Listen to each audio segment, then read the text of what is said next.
qué bueno que estás aquí, tomándote un tiempo para ti. En esta ocasión voy a leer para ti El ingenioso hidalgo Don Quijote de la Mancha. Sí, una gran obra de Miguel de Cervantes Saavedra. Pónganse cómodos o continúen con sus actividades, pero disfruten. Capítulo 1,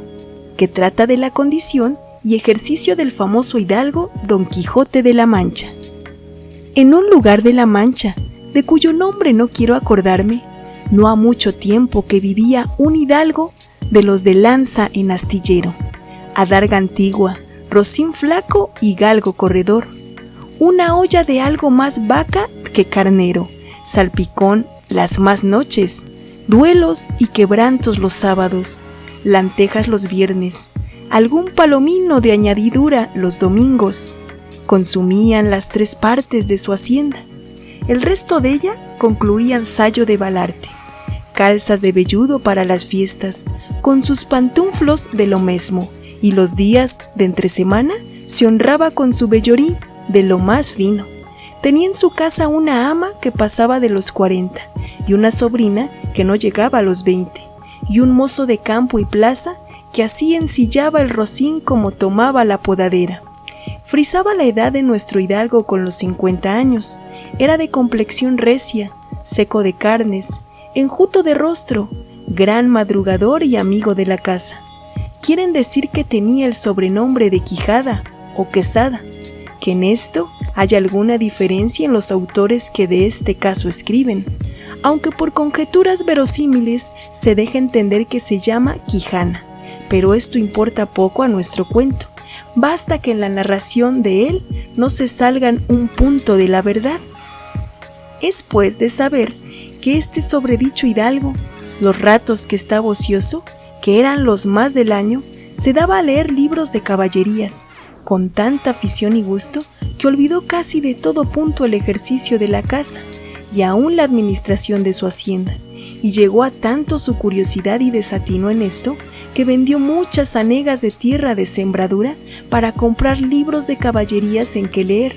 y así llevó a su casa todos cuanto pudo haber de ellos, y de todos ninguno le parecían tan bien como los que compuso el famoso Feliciano de Silva, porque la claridad de su propia y aquellas intrincadas razones suyas le parecían de perlas, y más cuando llegaba a leer aquellos requiebros y cartas de desafíos, donde en muchas partes hallaba escrito: la razón de la sinrazón que a mi razón se hace, de tal manera mi razón enflaquece, que con razón me quejo de la vuestra fermosura. Y también cuando leía: los altos cielos que de vuestra divinidad,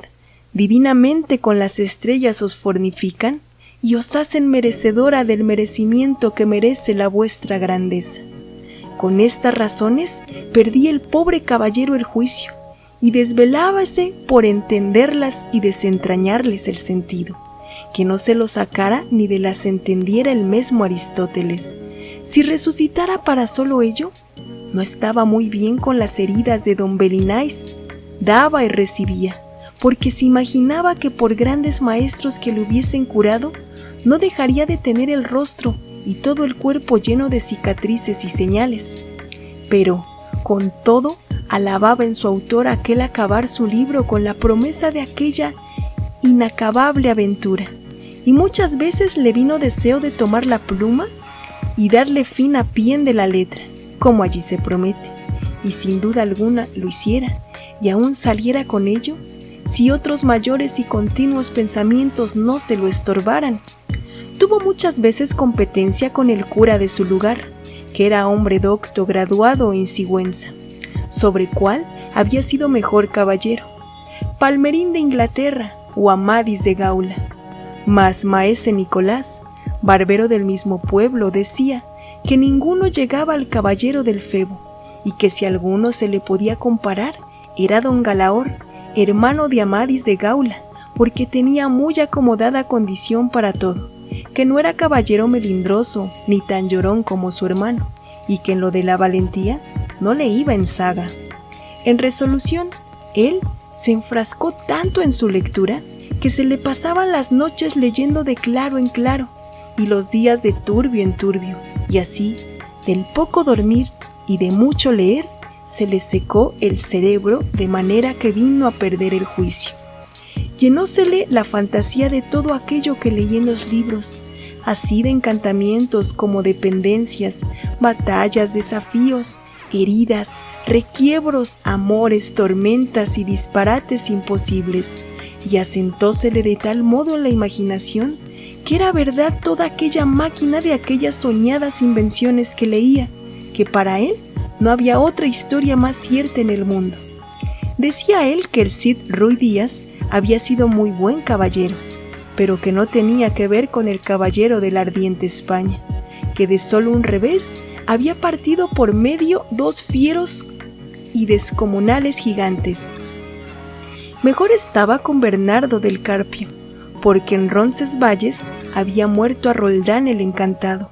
valiéndose de la industria de Hércules cuando hubó a Anteo, el hijo de la tierra, entre los brazos. Decía mucho bien del gigante, Morgante porque con ser de aquella generación gigantea, que todos son soberbios y descomedidos, él solo era afable y bien criado, pero sobre todos estaba bien con Reinaldos de Montalbán, y más cuando le veía salir de su castillo y robar cuantos topaba, y cuando en Allende robó aquel ídolo de Mahoma, que era todo de oro, según dice su historia. Diera él por dar una mano de coces al traidor de Galalón, al ama que tenía y aun a su sobrina de añadidura. En efecto, rematado ya su juicio, vino a dar en el más extraño pensamiento que jamás dio loco en el mundo, y fue que le pareció convenible y necesario, así para el aumento de su honra como para el servicio de su república, hacerse caballero andante, e irse por todo el mundo con sus armas y caballo a buscar las aventuras y ejercitarse en todo aquello con él. Había leído que los caballeros andantes se ejercitaban, deshaciendo todo género de agravio y poniéndose en ocasiones y peligros donde acabándolos cobrase eterno nombre y fama. Imaginábase el pobre ya coronado por el valor de su brazo, por lo menos del imperio de Trapisonda, y así, con estos tan agradables pensamientos, llevado del extraño gusto que en ellos sentía, se dio priesia a poner en efecto lo que deseaba, y lo primero que hizo fue limpiar unas armas que habían sido de sus bisabuelos, que tomadas de orín y llenas de moho, luengos siglos había que estaban puestas y olvidadas en un rincón. Limpiólas y aderezólas lo mejor que pudo, pero vio que tenían una gran falta, y era que no tenían celada de encaje, sino morrirón simple. Mas a esto suplicó su industria, porque de cartones hizo un modo de media celada que encajaba en el morrión, hacían una apariencia de celada entera. Es verdad que para probar si era fuerte y podía estar al riesgo de una cuchillada, sacó su espada y le dio 2 golpes, y con el primero y en un punto deshizo lo que había hecho en una semana, y no dejó de parecerle mal la facilidad con que la había hecho pedazos, y por asegurarse de este peligro, la tornó a hacer de nuevo,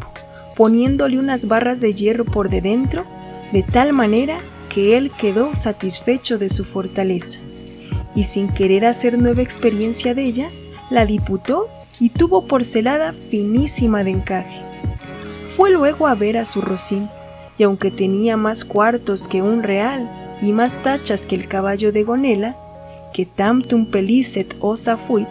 le pareció que ni el bucéfalo de Alejandro ni Babieca, el del Cid, con el de él se igualaban. 4 días se le pasaron en imaginar qué nombre le pondría, porque según se decía él a sí mismo, no era razón de caballo, de caballero tan famoso, y tan bueno él por sí estuviese sin nombre conocido. Y ansí procuraba acomodársele de manera que declarase quién había sido antes que fuese de caballero andante, y lo que era entonces, pues estaba muy puesto en razón, que, mudando su señor estado, mudase él también el nombre y le cobrase famoso y de estruendo, como convenía a la nueva orden y al nuevo ejercicio que ya profesaba. Y así, después de muchos nombres que formó, borró y quitó, añadió, deshizo y tornó a hacer en su memoria e imaginación, al fin le vino a llamar Rocinante, nombre a su parecer alto, sonoro y significativo de lo que había sido cuando fue Rocín, antes de lo que ahora era, que era antes y primero de todos los rocines del mundo. Puesto nombre, y tan a su gusto, a su caballo, quiso ponérsele a sí mismo, y en este pensamiento duró otros 8 días, y al cabo se vino a llamar Don Quijote, de donde, como queda dicho, tomaron ocasión los autores de esta tan verdadera historia que sin duda se debía de llamar Quijada y no Quesada, como otros quisieron decir, pero acordándose que el valeroso Amadís no solo se había contentado con llamarse Amadís a secas, sino que añadió el nombre de su reino y patria, por hacerla famosa, y se llamó Amadís de Gaula. Así quiso, como buen caballero, añadir al suyo el nombre de la suya, y llamase Don Quijote de la Mancha, con que a su parecer declaraba muy al vivo su linaje y patria, y la honraba con tomar el sobrenombre de ella. Limpias, pues, sus armas, hecho del morrión celada, puesto nombre a su rocín, y confirmándose a sí mismo, se dio a entender que no le faltaba otra cosa sino buscar una dama de quien enamorarse, porque el caballero andante sin amores era árbol sin hojas y sin fruto y cuerpo sin alma.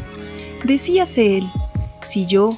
por malos de mis pecados o por mi buena suerte, me encuentro por ahí con algún gigante,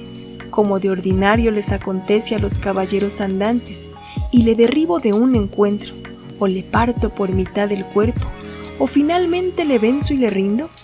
¿no seré bien tener a quien enviarle presentado, y que entre y se hinche de rodillas ante mi dulce señora, y diga con voz humilde y rendida, yo, señora, soy el gigante Caraculiambro, señor de la ínsula Malindrania, a quien venció en singular batalla el jamás como se debe alabado caballero Don Quijote de la Mancha, el cual me mandó que me presentase ante vuestra merced para que la vuestra grandeza disponga de mí a su talante?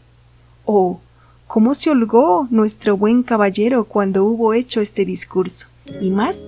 cuando halló a quien dar nombre de su dama. Y fue a lo que se cree, que en lugar cerca del suyo había una moza labradora de muy buen parecer, de quien él un tiempo anduvo enamorado, aunque según se entiende, ella jamás lo supo, ni le dio cata de ello. Llamase Aldonza Lorenzo, y a ésta le pareció ser bien darle título de señora de sus pensamientos, y buscándole nombre que no desdijese mucho del suyo, y que tirase y se encaminase al de princesa y gran señora, vino a llamarla Dulcinea del Toboso, porque era natural del Toboso, nombre a su parecer músico y peregrino y significativo, como todos los demás que a él y a sus cosas había puesto. Capítulo 2, que trata de la primera salida que de su tierra hizo el ingenioso Don Quijote. Hechas pues estas prevenciones, no quiso aguardar más tiempo a poner en efecto su pensamiento, apretándole a ello la falta que él pensaba que hacía en el mundo su tardanza, según eran los agravios que pensaba deshacer, tuertos que enderezar, sin razones que enmendar, y abusos que mejorar, y deudas que satisfacer, y así, sin dar parte a persona alguna de su intención,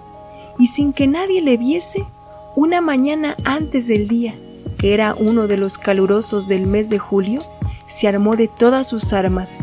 subió sobre Rocinante, puesta su mal compuesta celada, embrazó su adarga, tomó su lanza, y por la puerta falsa de un corral, salió al campo con grandísimo contento y alborozo de ver con cuánta facilidad había dado principio a su buen deseo. Mas apenas se vio en el campo, cuando le asaltó un pensamiento terrible, y tal, que por poco lo hiciera dejar la comenzada empresa. Y fue que le vino a la memoria que no era armado caballero, y que conforme a la ley de caballería, ni podía ni debía tomar armas con ningún caballero, y puesto que lo fuera, había de llevar armas blancas, como novel caballero, sin empresa en el escudo, hasta que por su esfuerzo le ganase. Estos pensamientos le hicieron titubear en su propósito, mas, pudiendo más su locura que otra razón alguna, propuso de hacerse arma caballero del primero que topase, a imitación de otros muchos que así lo hicieron. Según él, había leído en los libros que tal le tenían. En lo de las armas blancas pensaba limpiarlas de manera, en teniendo lugar, que lo fuesen más que un armiño, y con esto se quietó y prosiguió su camino, sin llevar otro que aquel que su caballo quería, creyendo que en aquello consistía la fuerza de las aventuras. Yendo pues, caminando nuestro flamante aventurero, iba hablando consigo mismo y diciendo: ¿quién duda sino que en los venideros tiempos, cuando salga a la luz la verdadera historia de mis famosos hechos, que el sabio que los escribiere no ponga, cuando llegue a contar esta mi primera salida, tan de mañana, de esta manera? Apenas había el ribicundo Apolo tendido por la faz de la ancha y espaciosa tierra las doradas hebras de sus hermosos cabellos, y apenas los pequeños y pintados pajarillos con sus zarpadas lenguas habían saludado con dulce y meliflua armonía la venida de la rosada aurora, que dejando la blanda cama del celoso marido, por las puertas y balcones del manchego horizonte a los mortales se mostraba, cuando el famoso caballero Don Quijote de la Mancha, dejando las ociosas plumas, subió sobre su famoso caballo Rocinante y comenzó a caminar por el antiguo y conocido campo de Montiel, y era la verdad que por él caminaba. Y añadió diciendo: dichosa edad y siglo dichoso, aquel a donde saldrán a la luz las famosas hazañas mías, dignas de entallarse en broches, esculpirse en mármoles y pintarse en tablas, para memoria en lo futuro. Oh tú, sabio encantador, quien quiera que seas, a quien ha de tocar el ser cronista de esta peregrina historia. Ruégote que no te olvides de mi buen Rocinante, compañero eterno mío en todos mis caminos y carreras. Luego volvía diciendo, como si verdaderamente fuera enamorado: oh princesa Dulcinea, señora de este cautivo corazón, mucho agravio me evades, fecho en despedirme y reprocharme, con el riguroso afincamiento de mandarme no parecer ante la vuestra fermosura. Plegaos, señora, de membraros de este vuestro sujeto corazón, que tantas cuitias por vuestro amor padece. Con estos iba ensartando otros disparates, todos al modo de los que sus libros le habían enseñado, imitando en cuanto podía su lenguaje, y con esto caminaba tan despacio y el sol entraba tan apriesa que con tanto ardor que fuera bastante a derretirle los sesos si alguno tuviera. Casi todo aquel día caminó sin acontecerle cosa que de contar fuese, de lo cual se desesperaba, porque quisiera topar luego con quien hacer experiencia del valor de su fuerte brazo. Autores hay que dicen que la primera aventura que le avino fue la del puerto Lapice, otros dicen que la de los molinos de viento, pero lo que yo he podido averiguar en este caso, y lo que he hallado escrito en los anales de la Mancha, es que él anduvo todo aquel día y al anochecer, su Rocín y él se hallaron cansados y muertos de hambre, y que mirando a todas partes por ver si descubriría algún castillo o alguna majada de pastores donde recogerse y a donde pudiese remediar su mucha hambre y necesidad, vio no lejos del camino por donde iba una venta.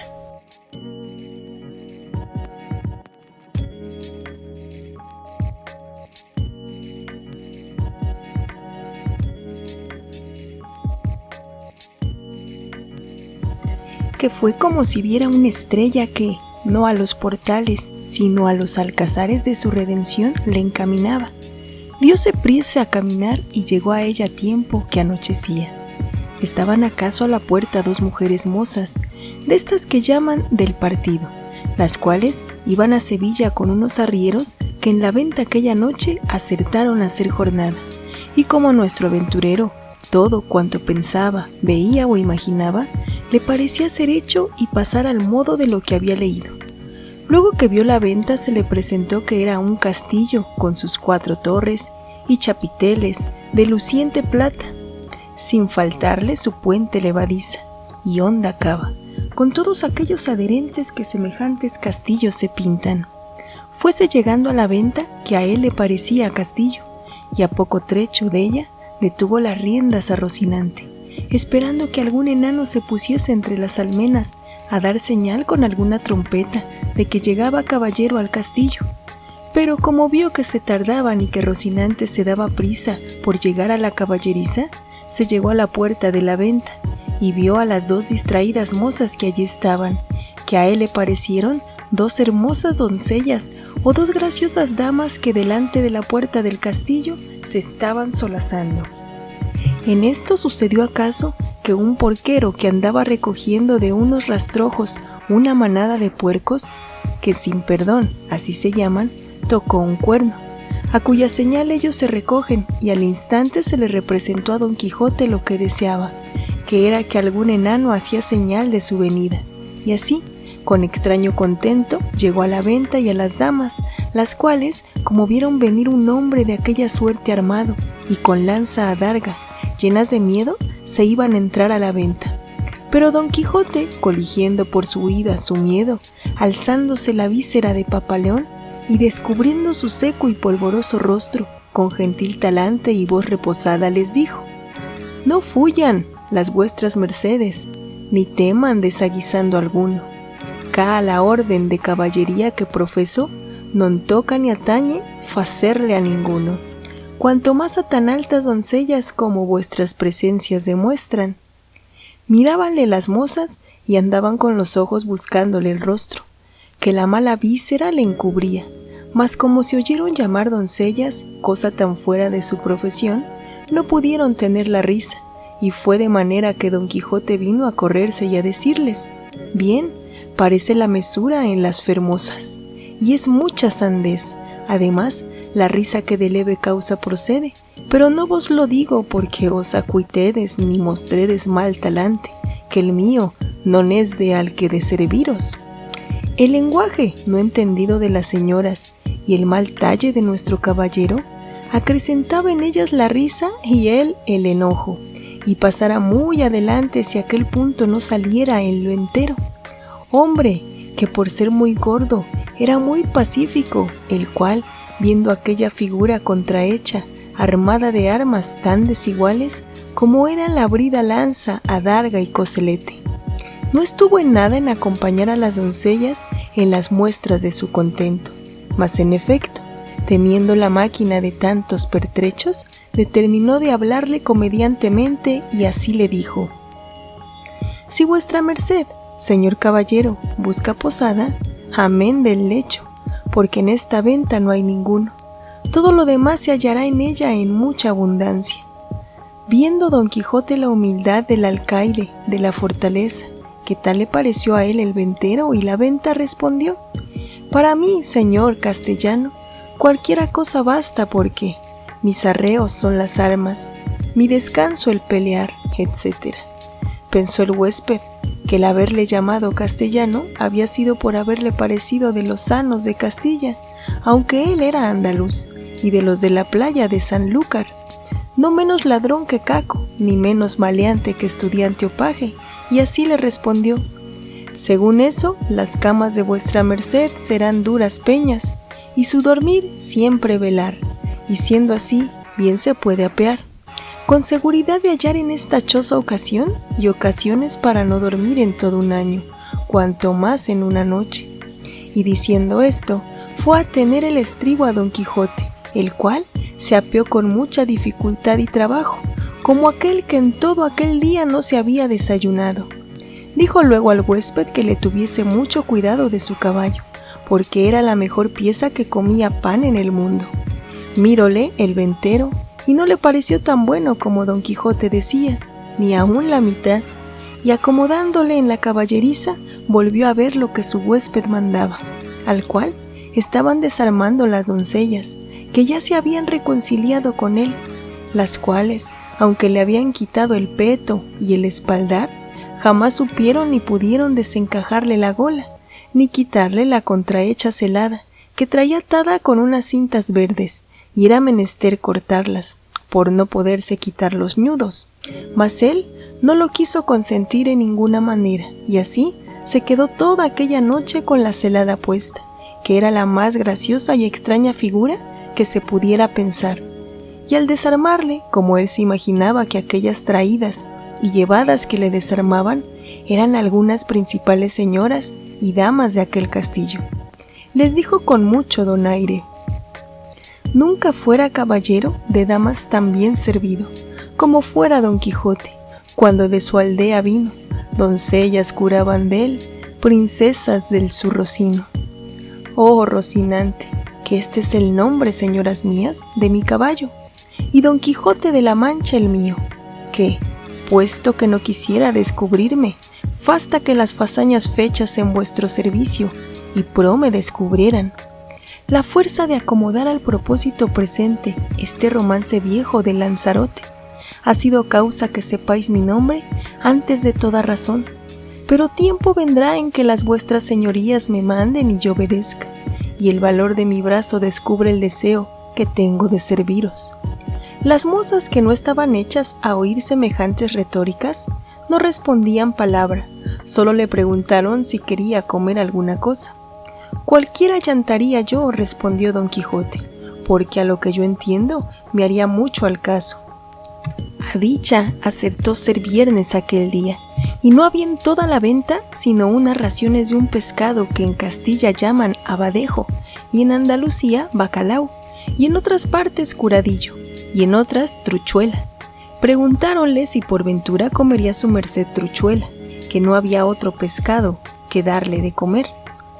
Como allá muchas truchuelas, respondió Don Quijote, podrá servir de una trucha, porque eso se me da que me den 8 reales en sencillos que en una pieza de a 8. Cuanto más, ¿qué podría ser que fuesen estas truchuelas como la ternera, que es mejor que la vaca, y el cabrito que el cabrón? Pero sea lo que fuere, vengan luego, que el trabajo y peso de las armas no se pueden llevar sin el gobierno de las tripas. Pusiéronle la mesa a la puerta de la venta por el fresco, y trújole el huésped una porción del mal remojado y peor cocido bacalao, y un pan tan negro y mugriento como sus armas. Pero era materia de grande risa verle comer, porque, como tenía puesta la celada y alzada la víscera, no podía poner nada en la boca con sus manos, si otro no se lo daba y ponía, y así una de aquellas señoras servía de este menester. Mas al darle de beber no fue posible, ni lo fuera, si el ventero no horadara una caña, y puesto él un cubo en la boca, por el otro le iba echando el vino. Y todo esto lo recibía en paciencia, a trueco de no romper las cintas de la celada. Estando en esto, llegó acaso a la venta un castrador de puercos, y así como llegó, sonó su silbato de cañas 4 o 5 veces, con lo cual acabó de confirmar Don Quijote que estaba en algún famoso castillo, y que le servían con música, y que el abadejo eran truchas, el pan candeal, y las rameras damas, y el ventero castellano del castillo. Y con esto daba por bien empleada su determinación y salida, mas lo que más le fatigaba era el no verse armado caballero, por parecerle que no podría poner legítimamente en aventura alguna sin recibir la orden de caballería. Capítulo 3, donde se cuenta la graciosa manera que tuvo Don Quijote en armarse caballero. Y así, fatigado de este pensamiento, abrevió su venteril y limitada cena, la cual acabada, llamó al ventero y encerrándose con él en la caballeriza, se hincó de rodillas ante él diciéndole: no me levantaré jamás de donde estoy, valeroso caballero. Basta que la vuestra cortesía me otorgue un don que pedirle quiero, el cual redundará en la alabanza vuestra y en pro del género humano. El ventero, que vio a su huésped a sus pies y oyó semejantes razones, estaba confuso, mirándole sin saber qué hacer ni decir, y porfiaba con él que se levantase, y jamás quiso hasta que le hubo de decir que él le otorgaba el don que le pedía. No esperaba yo menos de la gran magnificencia vuestra, señor mío, respondió Don Quijote, Y así os digo que el don que os he pedido, y de vuestra liberalidad me ha sido otorgado, es que mañana en aquel día me habéis de armar caballero, y esta noche en la capilla de este vuestro castillo velaré las armas, y mañana, como tengo dicho, se cumplirá lo que tanto deseo, para poder, como se debe, ir por todas las 4 partes del mundo buscando las aventuras, en pro de los menesterosos, como está a cargo de la caballería, y de los caballeros andantes, como yo soy, cuyo deseo a semejantes fazañas es inclinado. El ventero que, como está dicho, era un poco socarrón, y ya tenía algunos barruntos de la falta de juicio de su huésped, acabó de creerlo cuando acabó de oírle semejantes razones, y por tener que reír aquella noche, determinó de seguirle el humor, y así le dijo que andaba muy acertado en lo que deseaba y pedía, y que tal presupuesto era propio y natural de los caballeros tan principales como él. Parecía, y como su gallarda presencia mostraba, y que él, asimismo en los años de su mocedad, se había dado a aquel honroso ejercicio, andando por diversas partes del mundo buscando sus aventuras, sin que hubiese dejado los percheles de Málaga, islas de Riarán, Compás de Sevilla, Azoguejo de Segovia, La Olivera de Valencia, Rondilla de Granada, Playa de Sanlúcar, Potro de Córdoba y las Ventillas de Toledo, y otras diversas partes donde había ejercitado la ligereza de sus pies y sutileza de sus manos, haciendo muchos tuertos, recuestando muchas viudas, deshaciendo algunas doncellas y engañando a algunos pupilos, y finalmente dándose a conocer por cuantas audiencias y tribunales hay casi en toda España, y que a lo último se había venido a recoger a aquel su castillo, donde vivía con su hacienda y con las ajenas, recogiendo en él a todos los caballeros andantes de cualquier calidad y condición que fuesen, solo por la mucha afición que les tenía y porque partiesen con él de sus saberes en pago de su buen deseo. Díjole también que en aquel su castillo no había capilla alguna donde poder velar las armas, porque estaba derribada para hacerla de nuevo, pero que en caso de necesidad él sabía que se podía velar donde quiera, y que aquella noche las podría velar en un patio del castillo, que a la mañana, siendo Dios servido, se harían las debidas ceremonias de manera que él quedase armado caballero, y tan caballero que no pudiese ser más en el mundo. Preguntóle si traía dineros. Respondió Don Quijote que no traía blanca, porque él nunca había leído en las historias de los caballeros andantes que ninguno los hubiese traído. A esto le dijo el ventero que se engañaba, que puesto caso que en las historias no se escribía, por haberles parecido a los autores de ellas que no era menester escribir una cosa tan clara y tan necesaria, de traerse como eran dinero y camisas limpias, no por eso se había de creer que no los trajeron, y así tuviese por cierto y averiguado que todos los caballeros andantes, de que tantos libros están llenos y atestados, llevan bien herradas las bolsas, por lo que pudiese sucederles, y que asimismo llevaban camisas y una arqueta pequeña llena de ungüentos para curar las heridas que recibían,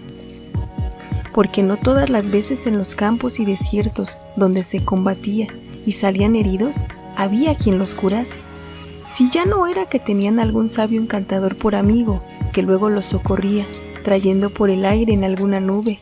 alguna doncella o enano con alguna redoma de agua de tal virtud, que engustando alguna gota de ella, luego al punto quedaban sanos de sus llagas y heridas, como si mal alguno hubiesen tenido, mas que en tanto que esto no hubiese, tuvieron los pasados caballeros por cosa acertada, que sus escuderos fuesen proveídos de dinero y de otras cosas necesarias como eran hilas y ungüentos para curarse, y cuando sucedía que los tales caballeros no tenían escuderos, que eran pocas y raras veces, ellos mismos lo llevaban todo en unas alforjas muy sutiles, que casi no se parecían a las ancas del caballo, como que era otra cosa de más importancia, porque no siendo por ocasión semejante, esto de llevar alforjas no fue muy admitido entre los caballeros andantes, y por esto le daba por consejo, pues, aún se lo podía mandar como a su ahijado, que tan presto lo había de ser, que no caminase de allá adelante sin dinero y sin las prevenciones referidas, y que vería cuán bien se hallaban con ellas cuando menos se pensase. Prometióle Don Quijote de hacer lo que se le aconsejaba con toda puntualidad, y así se dio luego orden como velase las armas en un corral grande que a un lado de la venta estaba, y recogiéndolas Don Quijote todas, las puso sobre una pila que junto a un pozo estaba, y embrazando su adarga, asió de su lanza, y con gentil continente se comenzó a pasear delante de la pila, y cuando comenzó el paseo, comenzaba a cerrar la noche. Contó el ventero a todos cuantos estaban en la venta la locura de su huésped, la vela de las armas y la armazón de caballería que esperaba. Admiróse de tan extraño género de locura, y fuéronselo a admirar desde lejos, y vieron que, con sosegado ademán, unas veces se paseaba, otras, arrimado a su lanza, ponía los ojos en las armas sin quitarlos por un buen espacio de ellas. Acabó de cerrar la noche, pero con tanta claridad de la luna que podía competir con el que se la prestaba, de manera que cuanto el noble caballero hacía era bien visto de todos. Antojósele en esto a uno de los arrieros que estaban en la venta ir a dar agua a su recua, y fue menester quitar las armas de Don Quijote que estaba sobre la pila, el cual, viéndole llegar en voz alta, le dijo: «Oh tú, quien quiera que seas, atrevido caballero, que llegas a tocar las armas del más valeroso andante que jamás se ciñó espada. Mira lo que haces y no las toques, si no quieres dejar la vida en pago de tu atrevimiento». No se curó el arriero de estas razones, y fuera mejor que se curara porque fuera a curarse en salud. Antes, trabando de las correas, las arrojó gran trecho de sí, lo cual visto por Don Quijote, alzó los ojos al cielo, y puesto el pensamiento a lo que pareció, en su señoría Dulcinea dijo: «Acorredme, señora mía, en esta primera afrenta, que a este vuestro avasallado pecho se le ofrece. No me desfallezcas en este primer trance vuestro favor y amparo». Y diciendo estas y otras semejantes razones, soltándolo a adarga, alzó la lanza a sus manos, y dio con ella tan gran golpe al arriero en la cabeza que le derribó en el suelo, tan maltrecho que si segundara con otro no tuviera necesidad de maestro que le curara. Hecho esto, recogió sus armas y tornó a pasearse con el mismo reposo que primero. Desde allí a poco, sin saberse lo que había pasado, porque aún estaba aturdido el arriero, llegó otro con la misma intención de dar agua a sus mulos, y llegando a quitar las armas para desembarazar la pila, sin hablar Don Quijote palabra y sin pedir favor a nadie, soltó otra vez la adarga y alzó otra vez la lanza, y sin hacerla pedazos hizo más de 3 la cabeza del segundo arriero, porque se la abrió por 4. Al ruido acudió toda la gente de la venta, y entre ellos el ventero. Viendo esto, Don Quijote embrazó su adarga y puesta mano a su espada dijo: «Oh señora de la fermosura, esfuerzo y vigor del debilitado corazón mío, ahora es tiempo que vuelvas los ojos de tu grandeza a este tu cautivo caballero, que tamaño aventura está tendiendo». Con esto cobró a su parecer tanto ánimo que si le acometieran todos los arrieros del mundo no volvería al pie atrás.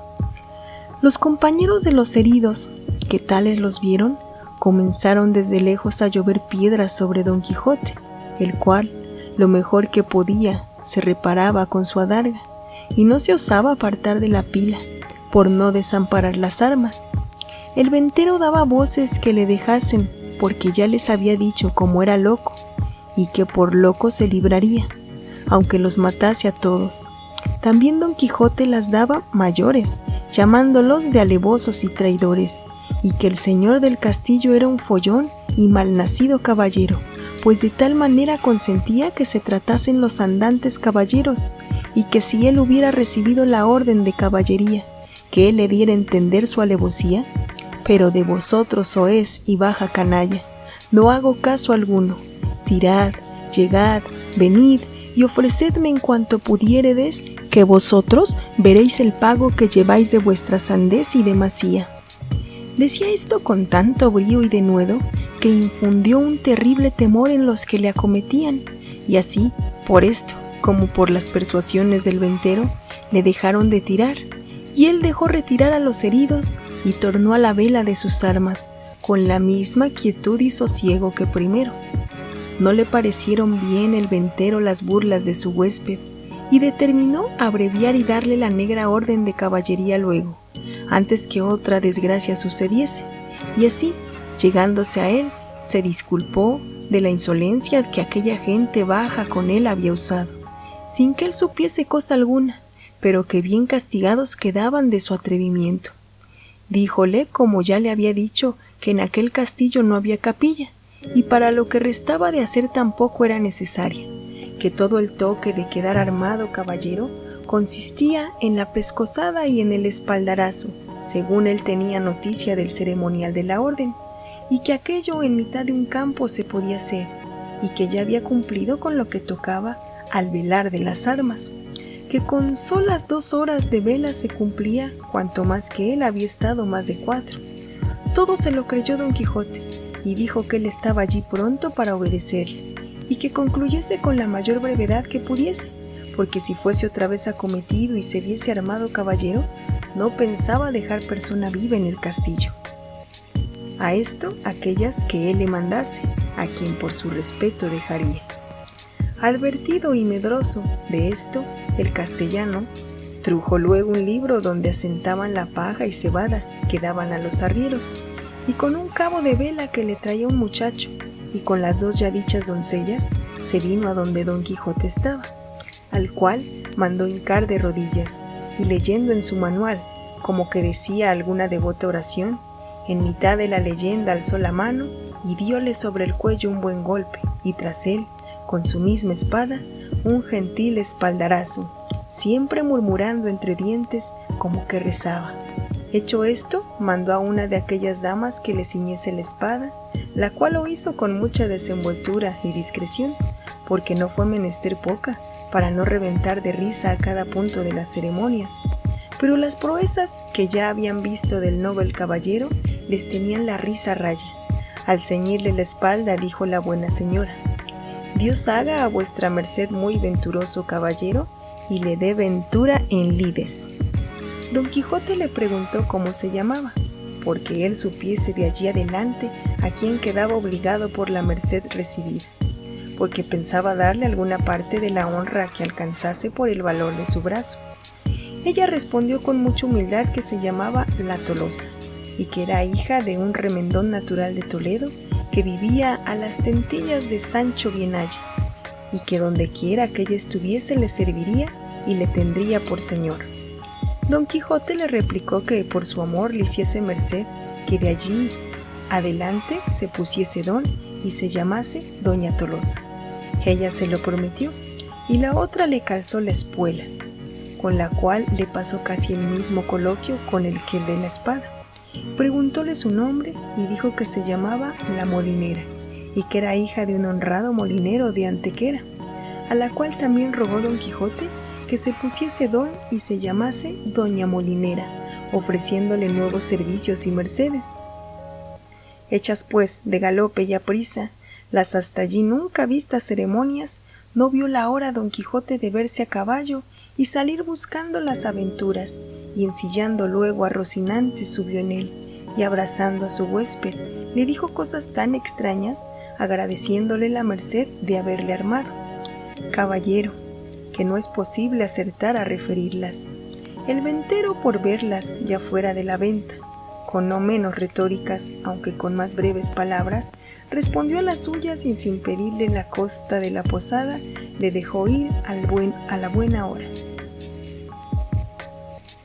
Capítulo 4. De lo que le sucedió a nuestro caballero cuando salió de la venta. La del alba sería cuando Don Quijote salió de la venta, tan contento, tan gallardo, tan alborozado por verse ya armado de caballero, que el gozo le reventaba por las hinchas del caballo. Mas viéndole a la memoria los consejos de su huésped,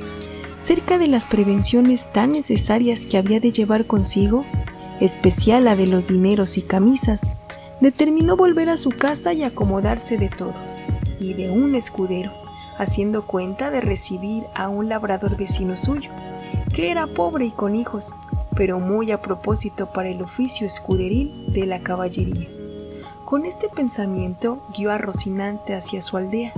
el cual, casi conociendo la querencia con tanta gana, comenzó a caminar, que parecía que no ponía los pies en el suelo. No había andado mucho cuando le pareció que a su diestra mano, de la apesurada de un bosque que allí estaba, salían unas voces delicadas, como de personas que se quejaban, y apenas las hubo oído cuando dijo: «Gracias doy al cielo por la merced que me hace, pues tan presto me pone ocasiones delante donde yo pueda cumplir con lo que debo a mi profesión y donde pueda coger el fruto de mis buenos deseos. Estas voces sin duda son de algún menesteroso o menesterosa que ha menester mi favor y ayuda». Y volviendo las riendas, encaminó a Rocinante hacia donde le pareció que las voces salían, y a pocos pasos que entró por el bosque, vio atado una yegua y a una encina, y atado en otro a un muchacho desnudo de medio cuerpo arriba, hasta de edad de 15 años, que era el que las voces daba, y no sin causa, porque le estaba dando con una pretina muchos azotes un labrador de buen talle, y cada azote le acompañaba con una reprensión y consejo, porque decía: «La lengua queda y los ojos listos». Y el muchacho respondía: «No lo haré otra vez, señor mío, por la pasión de Dios que no lo haré otra vez, y yo prometo de tener de aquí en adelante más cuidado con el hato». Y viendo Don Quijote lo que pasaba, con voz airada dijo: «Descortés caballero, mal parece tomaros con quien defender no se puede. Subid sobre vuestro caballo y tomad vuestra lanza», que también tenía una lanza arrimada a la encina donde estaba arrendada la yegua, «que yo os haré conocer ser de cobardes lo que estáis haciendo». El labrador, que vio sobre sí aquella figura llena de armas, blandiendo la lanza sobre su rostro, túvose por muerto, y con buenas palabras respondió: «Señor caballero, este muchacho que estoy castigando es mi criado, que me sirve de guardar una manada de ovejas que tengo en estos contornos, el cual es tan descuidado que cada día me falta una. ¿Y por qué castigo su descuido o bellaquería? Dice que lo hago de miserable, por no pagarle la soldada que le debo, y en Dios y en mi ánima que miente». «¿Miente delante de mí, ruin villano?», dijo Don Quijote. «Por el sol que nos alumbra, que estoy por pasaros de parte a parte con esta lanza. Pagadle luego sin más réplicas, si no, por el Dios que nos rige, que os concluya y aniquile en este punto. Desatadlo luego». El labrador bajó la cabeza y sin responder palabra desató a su criado, al cual preguntó Don Quijote que cuánto le debía a su amo. Él dijo que 9 meses a 7 reales cada mes. Hizo la cuenta Don Quijote y halló que montaban 63 reales, y díjole al labrador que al momento los desembolsase, si no quería morir por ello. Respondió el medroso villano que para el paso en que estaba y juramento que había hecho, y aún no había jurado nada, que no eran tantos, porque se le habían de descontar y recibir en cuenta 3 pares de zapatos que le había dado, y un real de 2 sangrías que le habían hecho estando enfermo. «Bien, está todo eso», replicó Don Quijote, «pero quédense los zapatos y las sangrías por los azotes que sin culpa le habéis dado, que si él rompió el cuero de los zapatos que vos pagaste, vos le habéis rompido el de su cuerpo, y si le sacó el barbero sangre estando enfermo, vos en sanidad se la habéis sacado. Ansí que, por esa parte, no os debe nada. El daño está, señor caballero, en que no tengo aquí dinero. Véngase Andrés conmigo a mi casa, que yo se los pagaré 1 real sobre otro». «Irme yo con él», dijo el muchacho más. «Mal año, no señor, ni por pienso, porque en viéndose solo me desollará como a un San Bartolomé». «No hará tal», replicó Don Quijote, «basta que yo se lo mande para que me tenga respeto, y con que él me lo jure por la ley de caballería que ha recibido. Le dejaré ir libre y aseguraré la paga». «Mire vuestra merced, señor, lo que dice», dijo el muchacho, «que este mi amo no es caballero ni ha recibido orden de caballería alguna, que es Juan Aldudo el rico, el vecino del Quintanar. —Importa eso poco —respondió don Quijote—, que al dudos puede haber caballeros cuanto más que cada uno es hijo de sus obras. —Así es verdad —dijo Andrés—, pero mi amo, ¿de qué obras es hijo, pues me niega mi soldada y mi sudor y trabajo? —No niego, hermano Andrés —respondió el labrador—, y hacedme placer de veniros conmigo, que yo juro por todas las órdenes que de caballerías hay en el mundo de pagaros, como tengo dicho, un real sobre otro, y aún sahumados. —Del sahumerio os hago gracia —dijo don Quijote—, dádselos en reales, que con eso me contento, y mirad que lo cumpláis como lo habéis jurado, si no, por el mismo juramento os juro de volver a buscaros y a castigaros, y que os tengo de hallar, aunque os escondáis más que una lagartija. Y si queréis saber quién os manda esto, para quedar con más, verás obligado a cumplirlo. Sabed que yo soy el valeroso Don Quijote de la Mancha, el desfacedor de agravios y sin razones, y a Dios quedad. Y no se os parta de las mientes, los prometo y jurado, so pena de la pena pronunciada. Y en diciendo esto, picó a su Rocinante y en breve espacio se apartó de ellos. Siguióle el labrador con los ojos, y cuando vio que había trapuesto el bosque y que ya no parecía, volvió hacia su criado Andrés y díjole: Venid acá, hijo mío, que os quiero pagar lo que os debo, como aquel deshacedor de agravios me dejó mandado. Eso juro yo, dijo Andrés, y como que andará vuestra merced acertado en cumplir el mandamiento de aquel buen caballero, que 1000 años viva, que según es de valerosos y de buen juez. Vive Roque, que si no me paga, que vuelva y ejecute lo que dijo. También lo juro yo, dijo el labrador, pero por lo mucho que os quiero acrecentar la deuda por acrecentar la paga. Y haciéndole del brazo le tomó a atar a la encina, donde le dio tantos azotes que le dejó por muerto. Llamad, señor Andrés, ahora, decía el labrador, el desfacedor de agravios, veréis cómo no deshace a aqueste, aunque creo que no está acabado de hacer, porque me viene gana de desollaros vivo, como vos temíades. Pero al fin le desató y le dio licencia que fuese a buscar su juez para que ejecutase la pronunciada sentencia. Andrés se partió algo mohino, jurando de ir a buscar al valeroso Don Quijote de la Mancha y contalle punto por punto lo que había pasado, y que se lo había de pagar con las 60, pero con todo esto él se partió llorando y su amo se quedó riendo, y de esta manera deshizo el agravio el valeroso Don Quijote, el cual, contentísimo de lo sucedido, pareciéndole que había dado felicísimo y alto principio a sus caballerías, con gran satisfacción de sí mismo, iba caminando hacia su aldea diciendo a media voz: Bien, te puedes llamar dichosa sobre cuantas hoy viven en la tierra, oh sobre las bellas, bella Dulcinea del Toboso, pues te cupo en suerte tener sujeto y rendido a toda tu voluntad de talante, a un tan valiente y tan nombrado caballero como lo es y será Don Quijote de la Mancha, el cual, como todo el mundo sabe, ayer recibió la orden de caballería, y hoy ha desfecho el mayor tuerto y agravio que formó la sinrazón, y cometió la crueldad. Hoy quitó el látigo de la mano a aquel despiadado enemigo, que tan sin ocasión vapulaba a aquel delicado infante. En esto llegó a un camino que en 4 se dividía, y luego se le vino a la imaginación las encrucijadas donde los caballeros andantes se ponían a pensar cuál camino de aquellos tomarían, y por imitarlos estuvo un rato quedo, y al cabo de haberlo muy bien pensado, soltó la rienda a Rocinante, dejando a la voluntad del Rocín la suya, el cual siguió su primer intento, que fue el irse camino de su caballeriza,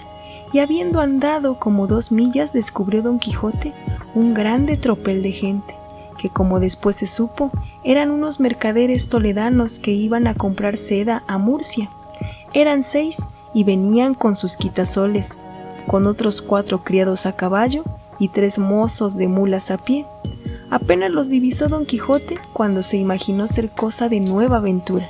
y por imitar en todo cuanto a él le parecía posible los pasos que había leído en sus libros, le pareció venir allí de molde uno que pensaba ser, y así, con gentil continente y denuedo, se afirmó bien en los estribos, apretó la lanza, llegó la adarga al pecho y, puesto en la mitad del camino, estuvo esperando que aquellos caballeros andantes llegasen,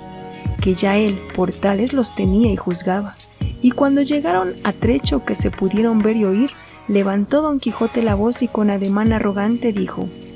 «Todo el mundo se tenga. Si todo el mundo no confiesa que no hay en el mundo todo doncella más hermosa que la emperatriz de la Mancha, la sin par Dulcinea del Toboso». Paráronse los mercaderes al son de estas razones, y a ver la extraña figura del que las decía, y por la figura y por las razones luego echaron de ver la locura de su dueño, mas quisieron ver despacio en qué paraba aquella confesión que se les pedía, y uno de ellos, que era un poco burlón y mucho discreto, le dijo: «Señor caballero, nosotros no conocemos quién sea esa buena señora que decís. Mostrádnosla, que sí, si ella fuere de tanta hermosura como significáis, de buena gana y sin apremio alguno, confesaremos la verdad que por parte vuestra nos es pedida». «Si os la mostrara», replicó Don Quijote, «¿qué hiciérades vosotros en confesar una verdad tan notoria? La importancia está en que sin verla lo habéis de creer, confesar, afirmar, jurar y defender, donde no, conmigo sois en batalla, gente descomunal y soberbia, que ahora vengáis uno a uno como pide la orden de caballería, ahora todos juntos como es costumbre y mala usanza de los de vuestra ralea.